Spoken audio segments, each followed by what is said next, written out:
मानस की जात सब है एक है पहचान वो, और इंसान है तो इंसानियत कायम रहनी चाहिए। वहाँ का टेम्परेचर इतना गिर गया है कि लोगों को सर्दी की कपड़ों की बहुत ज़रूरत है। देश के पहले रोटी बैंक ने तुर्की में आए भूकंप की आपदा में राहत पहुंचाने की पहल की है। बुंदेलखंड में महोबा पहला जिला है जहां से तुर्की को आर्थिक और राहत सामग्री रोटी बैंक द्वारा भेजी गई है। पहली खेप में रोटी बैंक में शामिल सभी संप्रदाय के लोगों ने इकट्ठा होकर आम दिनचर्या में उपयोग होने वाली सामग्री सहित खाद्य सामग्री भेजी है। रोटी बैंक आम लोगों को भी आपदा के समय में मदद के लिए प्रेरित करने का काम कर रही है। ये जी टर्की और सीरिया में जो भूकंप आया है, इसमें बहुत सारी आपदा आई है, इसमें मदद के लिए भेजा जा रहा है। और क्या क्या भेजा जा रहा है? इसमें चावल भी है 5 कुंटल, और 100 कंबल हैं, कैप हैं, सैनिटरी पैड हैं 100, और भी तरह तरह की इमदाद की जा रही है। 25,000 रुपये कैश भी भेजा जा रहा है, और आगे भी इस तरह की मदद जाएगी। ये हमारा वादा है कि हम लोग और भी इस तरह मदद करते रहेंगे, जब भी जहाँ ज़रूरत पड़ेगी इस तरह की मदद की जाएगी। सरदार जी, क्या बुंदेलखंड के अंदर पहला ऐसा महोबा जिला है या रोटी बैंक ऐसा पहला है जिसके कारण ये सहायता की जा रही है? जी हाँ, ये महोबा में क्या पूरे बुंदेलखंड मंडल में ये रोटी बैंक द्वारा पहली खेप भेजी जा रही है। हम सौभाग्यशाली हैं कि हम महोबा ज़िले के हैं, और हमारे महोबा ज़िले में रोटी बैंक है जो इतनी सेवा कर रहा है। मानस की जात सब है एक है पहचान वो, ये गुरु नानक देव जी महाराज का सिद्धांत है।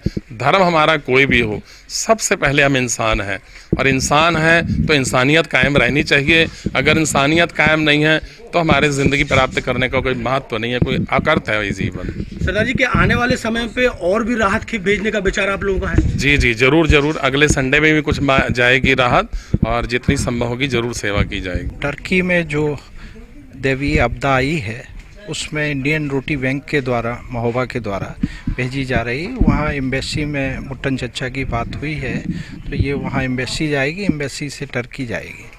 और ये बुंदेलखंड में पहला खेप है महोबा इंडियन रोटी बैंक का, जो यहाँ से राहत सामग्री जा रही है। भैया, ऐसा काम जो हो रहा है और केवल बुंदेलखंड के पहला ऐसा जिला है जहां महोबा से ये शुरुआत हुई है, तो क्या ऐसे कार्य लगातार देश में अन्य कई जगह होना चाहिए और कैसे लोगों को इसमें बड़े योगदान देना चाहिए? नहीं, बिल्कुल होना चाहिए। देखिए, ये प्रेरणा हर किसी को इंडियन रोटी बैंक से लेना चाहिए। जब यहाँ महोबा में इंडियन रोटी बैंक शुरुआत हुई थी तो संभवतः देश में इस तरह की कोई व्यवस्था नहीं थी। आज देखिए, आप बनारस में रोटी बैंक के नाम से चल रहा है, हैदराबाद में चल रहा है, कई जगह चला है।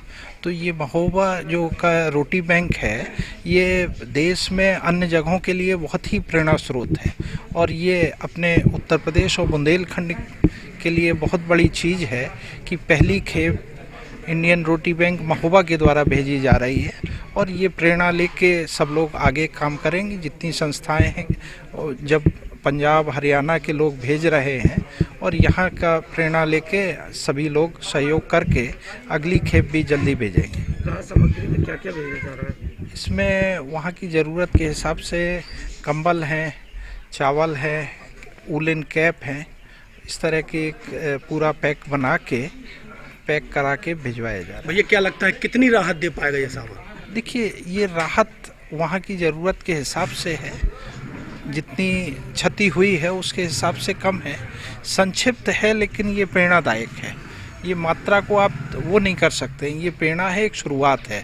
शुरुआत हो कि जन भावना में गैर सरकारी संस्थाओं के द्वारा जो कार्य होता है वो बहुत दूर तक जाता है। तो इसी तरह का इंडियन रोटी बैंक के द्वारा जो प्रेरणा हुई है, ये चारों तरफ जाएगी और उससे प्रेरणा मिलेगी। तो ये सतत प्रक्रिया है राहत पहुंचाने के लिए। जैसा कि सब लोगों ने देखा होगा कि टर्की में भूकंप आया है, वहाँ लाखों लोग इससे पीड़ित हुए हैं। बहुत से बच्चे यतीम हो गए, बहुत सी बर्बाद हुए, लोग भूख से भी है, और वहाँ का टेम्परेचर इतना गिर गया है कि लोगों को सर्दी की कपड़ों की बहुत ज़रूरत है।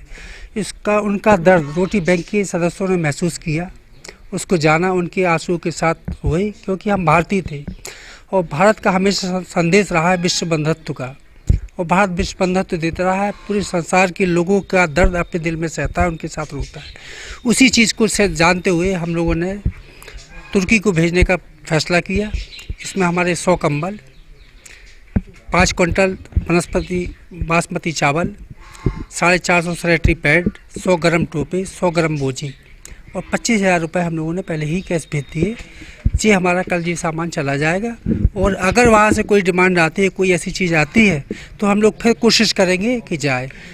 किस तरीके से इकट्ठा कर रहे हैं सामग्री को, कौन कौन लोग हिस्सेदार बन रहे हैं आपके साथ में, कैसे ये धनराशि इकट्ठा करके भेज रहे हैं? देखिए इसमें हम लोग रोटी बैंक के लोग भी हैं, कुछ हमारे साथ शहर के अलग से लोग हैं, जैसे मुकुंद फाउंडेशन का हमारे साथ बड़ा योगदान रहा है, गुरुद्वारे का हमारे साथ बड़ा योगदान रहा है। उसके बाद जो 5500 रुपये का एक मस्जिद से योगदान रहा वो जंटी की मस्जिद है और बाकी हमारे रोटी बैंक के सदस्यों ने ही किया है।